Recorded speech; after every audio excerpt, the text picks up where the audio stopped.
Bima Sakti memprioritaskan pemain lokal dan mencoret pemain blasteran di timnas U17 Indonesia, sangat berbeda dengan Shin Tae-yong. Bima Sakti mengambil sikap sangat kontras dengan Shin Tae-yong terkait kehadiran pemain blasteran di timnas Indonesia.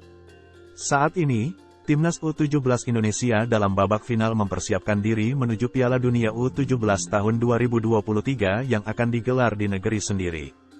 Meskipun Indonesia membutuhkan upgrade signifikan dalam hal materi pemain, Bima Sakti terlihat antusias menyambut pemain diaspora dari luar negeri. Saat timnas U17 pertama kali berkumpul pada Juli, PSSI sejatinya memanggil 6 pemain blasteran dari luar negeri untuk diseleksi.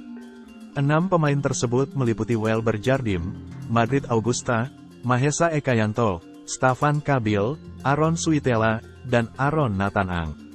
Saat timnas U17 berlatih di Solo, terdapat nama baru seperti Igor Sanders dan Altaf Fawaz-Han. Kini setelah drawing fase grup Piala Dunia U17 2023 diketahui, seluruh nama di atas telah dicoret, kecuali Welber Jardim. Pencoretan para pemain blasteran tersebut sempat menuai rasa sinis dari supporter di media sosial, mengingat mereka datang dari negara lebih mapan. Sinisme itu makin menguat setelah Fawaz-Han mendapat beasiswa di klub Bundesliga, Schalke 04, tepat setelah dicoret Bima Sakti.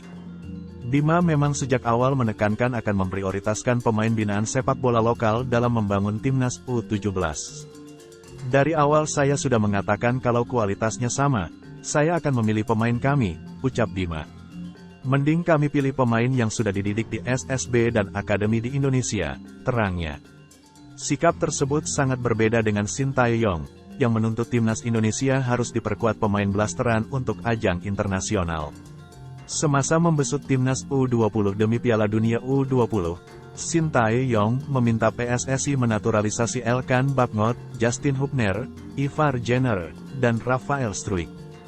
Hanya Justin Hubner yang tak bisa diakomodasi PSSI, lantaran sang pemain menarik diri. Memang proses naturalisasi U20 sedikit terlambat dan saya mohon perhatiannya dari Pak Presiden, pinta Shin. 3 pemain ini harus cepat bergabung, barulah kita membuat tim yang baik, jelasnya. Timnas senior juga ketiban pemain naturalisasi di era Shin Tae-yong, yaitu Sandy Walsh, Sain Patinama, Jordi Amat, dan rencananya JIS. Publik dapat menilai pendekatan ala Bima Sakti tersebut saat timnas U17 Indonesia mengarungi Piala Dunia U17 tahun 2023 pada November.